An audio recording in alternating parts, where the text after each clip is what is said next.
All right, what's going on, you guys? Jack here with Creative JC, and today I'm going to be talking about cold calling.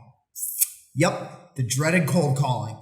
But before we get into that, please take a minute to like, and if you have anything you want to talk about or want me to make a video about, leave a comment down below. And most of all, please subscribe.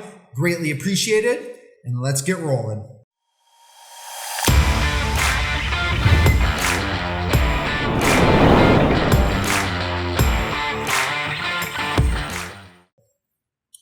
All right, guys, so cold calling, the dreaded, the hated cold calling. Very few people like cold calling, and so for the sake of this video, I'm going to assume that you are one of these people that aren't thrilled about the idea of cold calling.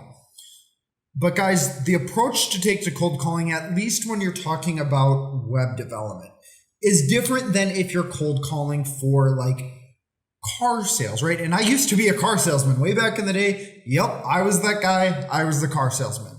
But that's not how I do cold calls now, and it's not how I would recommend anyone do cold calls. Here's why. Put yourself in the shoes of a business owner.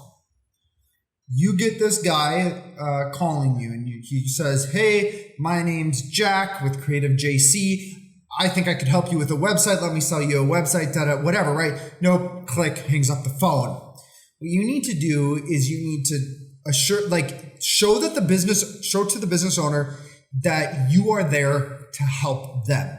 The way you make money as a web designer, as a web agency, as a marketing agency, is you help solve an issue for the business.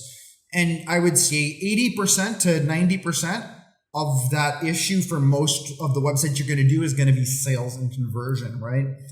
And so when you call, let's use a chiropractor, for example, and let's say this chiropractor's name is Bob, okay? So when I call and I look and I have my list of calls, and I'll get into how you get that list to call, but I have my list and there's Bob the chiropractor, Bob's chiropractic, right? Pick up the phone, I call. It's probably going to be a secretary who answers the phone for a chiropractic office. So I call, say, "Hey, my name's Jack Christensen. I'm the owner of Creative JC. And first, I just want to, before we get any further, I want to say I am by no means a hard sales guy, but I do really think I could help you grow your business, get more leads, and help manage your booking through your website." Right? Do you have a couple, do you have 30 seconds that I could talk about that to you or to Bob, the chiropractor in this case, right? And if they're really busy, whatever, you say, "No problem. I'm going to shoot you over an email. Is that okay?" And you get the email real quick, and you send an email, and you just say the same thing to Bob, right? On the email, you just say, "Hey, Bob, I talked to Janet, the secretary. She gave me the email and mentioned I should email you. As I mentioned to Janet, I'm by no means a hard salesman. That being said, there are some things about your website," and then you list XYZ, "that I could improve upon in order to make you more money, get more sales, and help give you more time by managing your bookings online." So you show the business owner how you're going to help them. The way you make money in this industry is it's mutually beneficial. You're happy because you're getting paid from the client.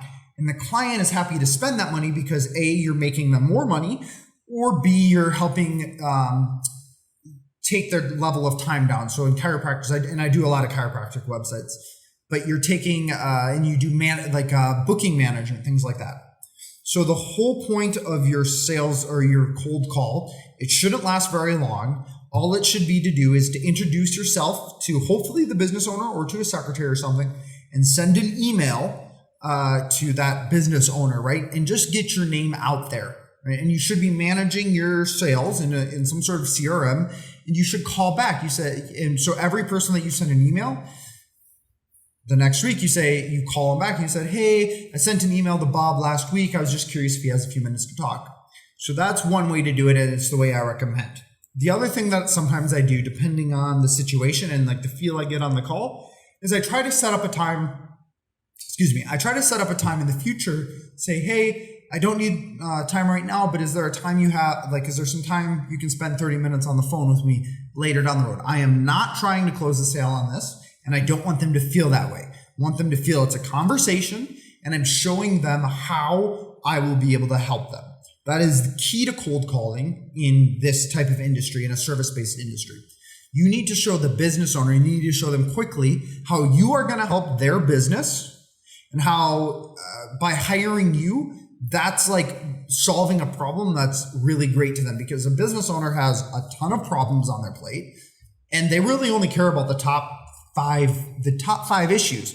So unless you're addressing one of those top 5 issues, they don't really care. They may know their site design looks shitty, but they don't care. To be frank, they just don't care. So don't talk about design lingo with them. Don't talk about sales, and talk about saving them time, because all business owners care about that. I can tell you for me personally, I care about that. We're going to break this down. When you get on the phone, you're trying to make a human connection and make sure they know you are there not to waste their time. You're there to help them. That's key. And you're there to also, like, the goal of that call is to send them a follow-up email and get them on a more like full-length call when you have time to go through the sales process with them and really have that bonding and rapport and get to the bottom of what their exact needs are. You are not trying to sell a client at that, like on that first call. So again, first step, pick up the phone, you call them. You get them to agree to an email or a future meeting, and then you sell on that call, that meeting. One other thing before I let you go here is, how do I have that, like the list, right? How do you know who to call? Well, I have personally, when I first started, I was doing this myself. I was just going on Google. I was searching. I'd have different industries. So I'd look for chiropractors, and then I'd look for law firms. Then I'd look for XYZ, and I would pick a city. So I'd like, let's say I was doing Boulder, Colorado. I type in Google law firms in Boulder, Colorado. Then I'd put those on an Google Sheet spreadsheet, and I would start calling. And then I would do that for chiropractors, so on and so forth, right? Now I've actually hired someone who compiles that list for me. And then every morning, then I make 20 to 40 cold calls every morning. But actually next week, I just hired someone who's starting next week to start doing those cold calls for me. But cold calling is still the best way to get clients. It's better than Upwork. It's better than these other services, because you get to keep all the profit. You don't have to pay 10 or 20% to Upwork, right?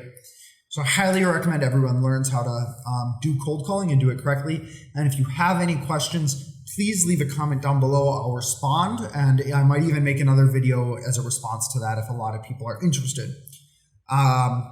Please subscribe. I really appreciate it. It helps out a lot. Guys, have a great day. Peace out.